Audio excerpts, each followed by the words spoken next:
kita semua. Yakin bahwa semua nanti setelah mati akan hidup? Hanya beberapa orang yang yakin. Yang lain mungkin masih ragu-ragu.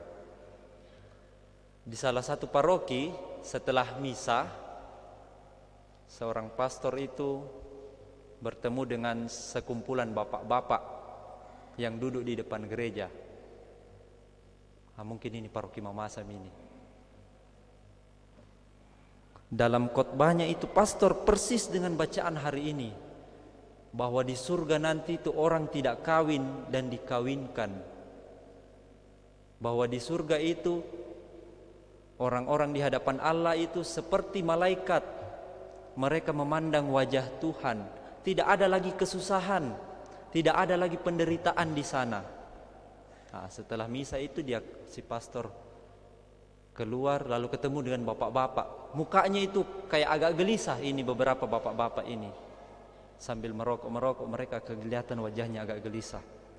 Lalu salah seorang mulai bertanya, "Pastor, betulkah itu khotbah tadi?" Apa itu? Bahwa kalau di surga itu orang tidak lagi kawin, tidak bisa lagi kawin dan dikawinkan. Pastornya menjawab, ya itu yang Yesus katakan. Itu jawabannya Yesus kepada orang-orang Saduki. Lalu mulai begini beberapa bapak-bapak. Tidak ada kesempatan kedua ini kalau begitu. Mungkin bapak-bapak ini bapak-bapak yang tertindas dalam perkawinannya toh. Lalu satu orang itu lalu mulai bertanya kepada si pastor, "Tapi pastor, apakah di surga itu ada jirokok kah?" Pastornya bilang, "Oh ada, karena di sana orang itu harus bahagia." Pastornya bilang, "Tapi masalahnya tidak ada api di sana. Kalau mau cari api, jalan saja lurus ke depan, sampai di sana itu ada banyak api, itu neraka." Saudara-saudari terkasih, itu hanya ilustrasi saja. Semoga tidak ada bapak-bapak mamasa yang bertanya seperti itu nanti selesai misa. Bahwa bacaan-bacaan hari ini masih punya kaitan dengan perayaan yang telah kita rayakan bersama pada tanggal 2 November kemarin, Hari Arwah semua orang beriman. Melalui bacaan-bacaan hari ini kita disadarkan bahwa hidup itu tidak berhenti di dunia ini. Masih ada kelanjutannya, masih ada episode berikutnya, dan justru itulah puncaknya. Bacaan pertama itu berkaitan atau berbicara tentang bagaimana ada 7 orang bersaudara dengan 1 orang ibunya yang ditindas oleh salah seorang raja yang berkuasa pada zaman itu. Dan ini memang kisah sejarah yang pernah ada dalam sejarah itu, Raja Antiochus Epiphanes keempat yang pernah menindas orang Israel. Raja ini tentu saja bukan orang Yahudi, maka dia tidak paham dengan adat istiadat dan aturan orang Yahudi. Lalu orang-orang mulai ditindas. 7 orang bersaudara bersama ibunya ini dipaksa untuk menyembah berhala. Mereka tidak mau, dipaksa supaya makan daging babi yang haram. Bagi orang Mamasa semua halal. Daging babi haram bagi orang Yahudi. Mereka tidak mau. Maka mulailah satu persatu itu dibunuh. Yang pertama itu berkata kepada si raja, "Apakah yang hendak Baginda tanyakan kepada kami, dan apakah yang hendak Baginda ketahui? Kami lebih senang mati daripada melanggar hukum yang..." Inilah ciri orang yang zaman sekarang biasa bilang orang itu orang yang berintegritas. Kalau mungkin dalam pribadi kita masing-masing, kita bangga menyebut diri kita sebagai saya pribadi yang berintegritas. Integritas itu berasal dari kata Latin integer. Integer itu artinya utuh. Tidak ada keterpisahan. Artinya apa yang dia pikirkan, apa yang dia ucapkan, dan apa yang dia lakukan itu selaras. Itu baru namanya utuh. Tidak terpisah-pisah, tidak pelin-pelan, na pikir A, na ucap B, na lakukan C. Pribadi yang berintegritas seperti yang diteladankan oleh ketujuh anak bersama ibunya yang ketika ditindas oleh Raja Antiochus Epiphanes keempat, mereka tetap setia. Inilah yang disebut orang beriman yang punya integritas, bukan hanya secara moral. Banyak orang zaman sekarang bisa dibilang secara moral dia berintegritas, utuh, tetapi tidak dalam iman. Padahal iman itu mencakup yang namanya persoalan moral. Surat Rasul Yakobus mengatakan, iman tanpa perbuatan adalah mati. Begitu pula sebaliknya, perbuatan tidak disertai iman itu kosong. Seperti halnya orang-orang ateis, orang-orang yang tidak percaya Tuhan, dia bisa juga berbuat baik, sama seperti Anda yang tiap minggu pergi ke gereja, yang tiap minggu terima ekaristi, sama. Tapi dia berbuat baik tanpa nilai luhur. Kalau kita berbuat baik, tentu saja nilainya sangat luhur, yaitu Tuhan. Karena Tuhan sudah meneladankan seperti itu, karena Tuhan sudah mengasihi saya lebih dulu, maka saya mengasihi Tuhan lewat sesama. Inilah pribadi yang berintegritas. Dan kenapa mereka bisa lakukan itu? Satu, bahwa ada keyakinan yang terselip di balik pribadi yang integritas itu. Apa? Bahwa setelah hidup ini saya akan hidup nanti. Ada harapan bahwa hidupku tidak akan berhenti sekarang. Dan bahwa Tuhan menjamin saya.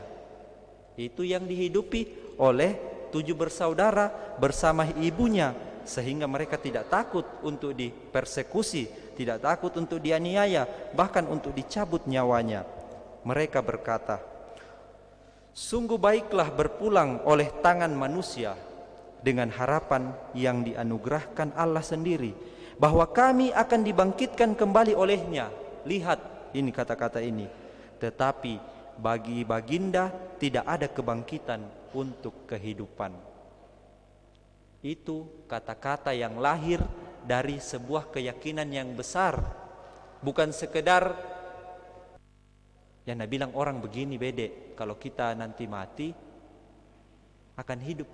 Itu dengar omongan orang, tapi apakah itu sungguh diyakini? Itu akan teruji nantinya dalam hidup.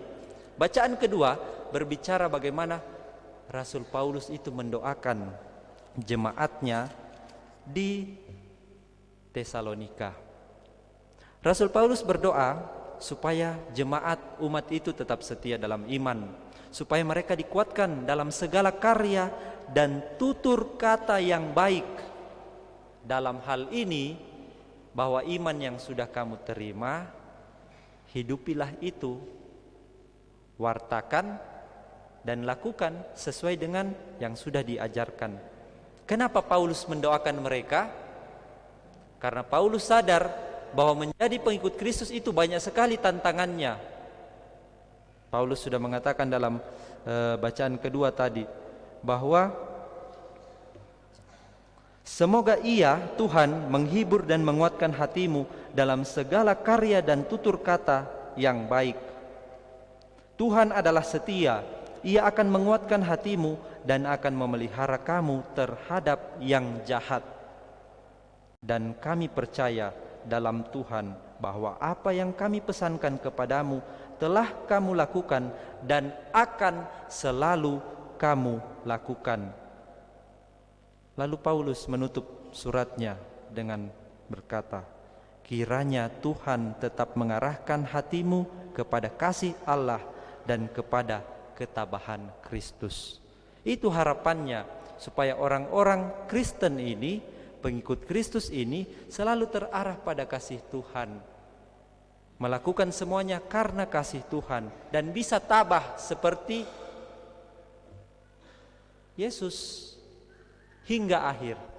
Bahwa konsekuensi menjadi pengikut Kristus, jangan terlalu jauh-jauh menjadi pengikut Kristus. Konsekuensi untuk hidup jujur, hidup benar, hidup lurus di zaman sekarang itu besar. Ada begitu banyak tantangannya. maka arahkanlah hati kepada kasih Allah dan ketabahan Kristus. Dan dalam bacaan Injil, Yesus menyampaikan sesuatu tidak atau belum pernah diketahui misterinya oleh manusia yang hidup. Yesus berkata di bagian Injil, seperti sudah saya katakan tadi, di sana nanti itu tidak ada orang kawin dan dikawinkan. Poin pertama ini mau mengatakan kepada kita bahwa jangan kau samakan hidup di dunia ini dengan hidup di sana. Hidup di dunia ini banyak hal-hal material yang kita perjuangkan. Bahkan kadang-kadang banyak hal diukur secara materi. Orang disebut baik kalau dia melakukan atau menyumbangkan, membantu dengan secara materi banyak. Kadang kita menilai orang juga dari kacamata materi. Bahwa hidup itu dikatakan baik juga, hidup juga itu dikatakan terberkati kalau saya terpenuhi secara material. Jadi banyak hal di dunia ini diukur dengan standar materi. Jangan samakan itu dengan di surga. Kepuasan-kepuasan di dunia ini bisa juga diukur secara materi. Kenikmatan-kenikmatan diukur juga secara materi. Bahkan sampai ada ajaran yang sangat ekstrim, bahwa di sana nanti kalau kamu mati kamu akan didampingi oleh 70 berapa bidadari itu. Itu kan ukuran duniawi sekali. Yang namanya standar duniawi itu pasti akan mati. Tidak ada standar duniawi yang abadi. Pegang itu. Kenikmatan duniawi itu akan mati, akan runtuh di hadapan yang ilahi. Maka Yesus kemudian menutup kata-katanya, Allah itu adalah Allah orang hidup, bukan Allah orang mati. Karena di hadapan Allah semua orang hidup. Kita akan lepas dari kenikmatan-kenikmatan duniawi, material yang mengganggu kita selama di dunia ini. Justru karena yang materi-materi kita gampang jatuh ke dalam dosa toh. Karena kita masih terbelenggu dengan yang materi, yang rohani kadang tertutupi. Saudara-saudari terkasih, ini pesan yang sangat besar dari Yesus, bahwa hiduplah dengan penuh harapan, teruslah berjuang di dunia ini karena Allah yang menjadi jaminanmu. Tidak perlu khawatir, yang penting jangan melupakan bahwa Tuhan itu menjanjikan keselamatan, bahwa Tuhan itu adalah Allah orang hidup. Di hadapannya semua orang hidup, kecuali orang yang sampai akhir hayat hidupnya menolak Tuhan, maka ganjarannya tentu saja yang disebut neraka, keterpisahan abadi dari Tuhan. Itu yang saya gambarkan tadi dengan bapak-bapak yang mau cari api untuk merokok. Ada seorang nenek yang sudah cukup tua bertanya kepada salah seorang pastor. Pertanyaannya ini muncul karena kekhawatirannya, usianya sudah sangat tua dan dia rasa tidak lama saya mati ini. Lalu dia pertama bertanya, pastor, kalau pastor lihat-lihat saya ini sudah sekian puluh tahun jadi manusia seperti ini dan jadi orang Katolik, kira-kira apakah saya nanti kalau mati masuk surga atau masuk neraka? Lalu pastornya ini balik bertanya, nenek mohon maaf, nenek masih punya gigi? Masih ada gigi yang asli? Oh, kalau gigi yang asli sudah tidak ada. Nah, oh syukur kepada Allah. Berarti nenek akan masuk surga.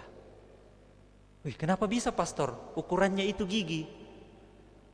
Oh, nenek tidak dengarkah dalam bacaan Injil itu, bahwa yang namanya neraka itu di sana itu hanya akan terdapat atau terdengar ratapan dan kertak gigi. Saudara-saudari terkasih, marilah dalam perjuangan hidup setiap hari ini kita bisa belajar dari bacaan pertama menjadi pribadi-pribadi yang berintegritas, tidak hanya secara moral tetapi pertama-tama dalam hal iman. Karena hidup ini tidak akan berhenti di dunia yang sangat material ini, tetapi masih ada kehidupan mendatang yang spiritual, di mana Allah itu menjadi Allah semua orang hidup, di mana Ia yang menjamin keselamatan kita. Maka marilah kita berjuang. Pertanyaan yang perlu kita jawab adalah, apakah kita sudah sungguh-sungguh menjadi orang beriman yang penuh integritas?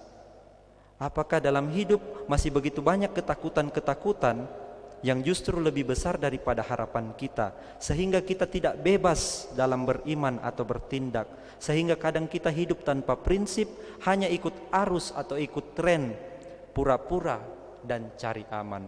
Semoga Roh Kudus membantu kita.